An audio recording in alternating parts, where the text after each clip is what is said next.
최근 구글의 주가가 연일 고공행진 중인데요.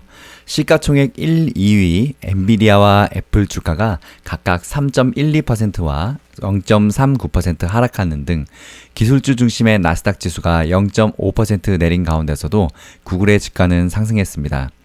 오늘 뉴욕 증시에서 구글 주가는 전장보다 1.16% 오른 201.9달러의 거래를 마쳤습니다.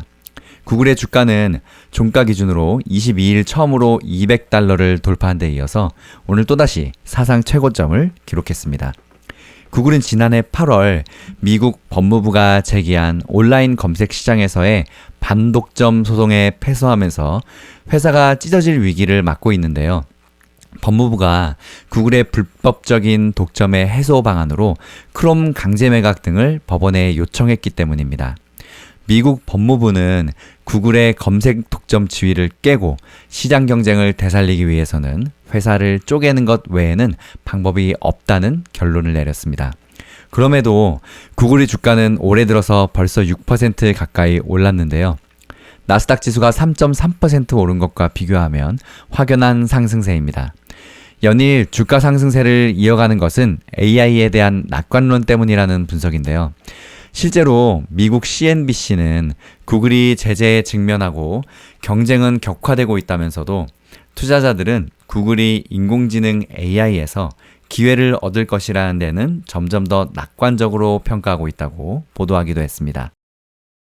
모건 스탠리 또한 다양한 제품에 새로운 AI 기능을 추가하고 있다며 올해 출시될 것으로 예상되는 AI 에이전트인 프로젝트 아스트라와 프로젝트 마리너, 지난해 말 출시된 대규모 언어 모델 제미나이 2.0을 긍정적으로 평가하고 있습니다. 생성형 AI 시장에서 챗GPT 개발사 오픈 AI 등의 발전으로 경쟁이 심화하고 있지만 월가에서는 구글을 AI에서 승자로 보고 있다는 것입니다. 여담입니다만 챗GPT와 그리고 제미나이 가장 많이 쓰는 생성형 언어 모델인데 여러분 혹시 제미나이 써보셨나요? 무료이고 이제 한글 당연히 지원되고 초반에 시작하면 이제 목소리를 선택할 수 있습니다. 뭐 밝은 남자, 밝은 여자, 뭐 차분한 남자, 뭐 차분한 여자의 목소리 이제 저와 대화할 상대죠. 그래서 이번에 새로 업데이트했는데 실시간 대화 기능도 있습니다. 제가 실시간으로 이야기를 하거나 물어보면 자동으로 이제 그거에 맞는 답을 해주고. 처음에 챗GPT 나왔던 것처럼 텍스트로 글씨를 적어서 질문을 던지면 쭉 장문의 글로 분석해서 답을 적어주는 거죠. 최근에는 대화로 바로 이야기할 수 있는 그런 새로운 챗형 실시간 라이브가 업데이트 됐더라고요. 한번 써보세요. 굉장히 재미있고요. 궁금한 거 우리가 예를 들어서 뭐 엔비디아의 주가 뭐 이런 식으로 세상에 살면서 궁금한 게 많잖아요. 유튜브에서도 뭐 전등을 교체하는 법 이런 것처럼 실시간으로 대화로 바로 해주기 때문에 엄청난 시간 단축을 해볼 수 있습니다. 미래에는 이런 새로운 IT 기술들을 얼마나 잘 활용하는 따에 따라서 우리의 모든 삶은 결국 시간 싸움이잖아요.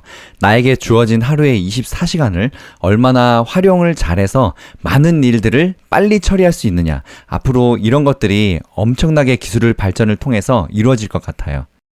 또 구글은 트럼프 2기 행정부와 밀착 행보도 보이고 있는데요. 순다르 피차이 구글 최고 경영자는 지난해 11월 미국 대선 이후 트럼프 대통령 사저가 있는 플로리다의 마러라고를 방문했습니다.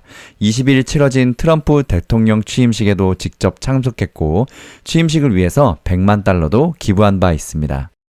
이제 투자자들의 관심은 오는 29일 열릴 연방공개시장위원회 FOMC에 쏠리고 있는데요. 트럼프 대통령 취임 후 처음으로 열리는 이번 회의에서 연방준비제도는 기준금리를 4.25에서 4.5%로 동결할 것이 유력합니다.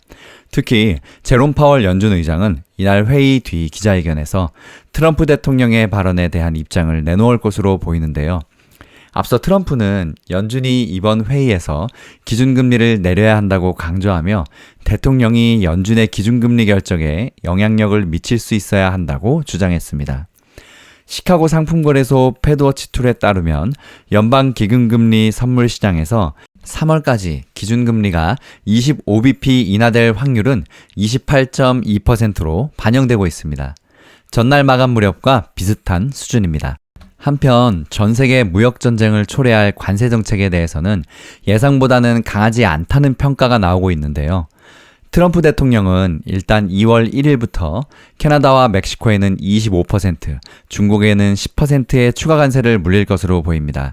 이는 불공정한 무역에 따른 조치가 아니라 불법 이민과 마약을 차단하지 못한 데 따른 조치일 뿐입니다. 라고 말했습니다. 구체적인 무역 정책은 오는 4월 1일 이후 나올 것으로 보입니다. 최근 원달러 환율이 아주 살짝이지만 안정세를 취하고 있는데요. 한때는 1,500원을 넘볼 때도 있었지만 어느새 1,430원대까지 떨어졌습니다. 달러와 약세 흐름이 두드러지고 있어서이기 때문인데요. 도널드 트럼프 미국 대통령의 기준금리 인하 압박 발언과 일본은행의 금리 인상에 24일에도 내림세를 이어갔습니다. 장중에는 1,428원까지 떨어지기도 했습니다. 전문가들은 현재 미국과 일본의 금리 변화 신호에 환율 레벨이 낮아졌지만 다음 주에 미국 연방준비제도의 기준금리 결정이 예정된 만큼 설 연휴를 지난 이후 환율이 다시 높아질 가능성도 있다고 경계하고 있습니다. 오늘 트럼프는 석유 수출국 기구 오펙을 겨냥해서 유가를 인하해야 한다고 또 촉구했는데요. 최근에 태풍으로 피해를 본 노스캐롤라이나 애쉬빌 재해 현장을 방문해서 우크라이나 전쟁을 빠르게 중단시키는 한 가지 방법은 오펙이 너무 많은 돈을 버는 것을 멈추고 유가를 낮추는 것이라며 유가를 낮춘다면 전쟁은 즉시 중단될 것이라고 강조했습니다. 그럼에도 국제유가는 모처럼 반등했는데요.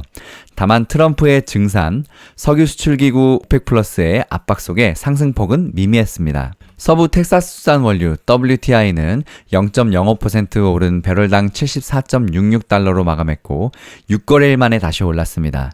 브렌트유는 전장 대비 0.27% 오른 배럴당 78.5달러로 마감했습니다. 브렌트유는 7거래일 만에 다시 상승했습니다.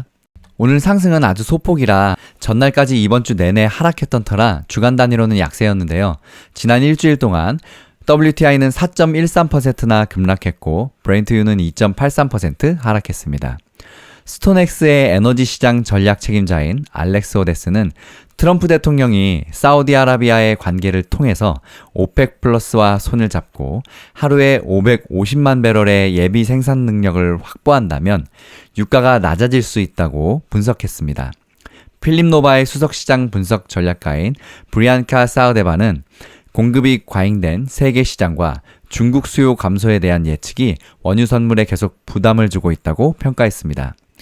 미국 관세에 대한 우려는 이전보다는 완화된 상황인데요. UBS 글로벌 자산운용의 데이비드 레프코비치는 기본 시나리오는 관세가 인상되리라는 것이지만 경제 성장 궤적을 바꿀 정도까지 올라가지는 않을 것으로 생각한다고 평가했습니다. 미국 증시 브리핑은 이것으로 마칩니다. 다음 영상은 힐링 여행자님의 영상으로 이어집니다. 힐링 가족 여러분, 행복한 주말 보내세요. 파이팅!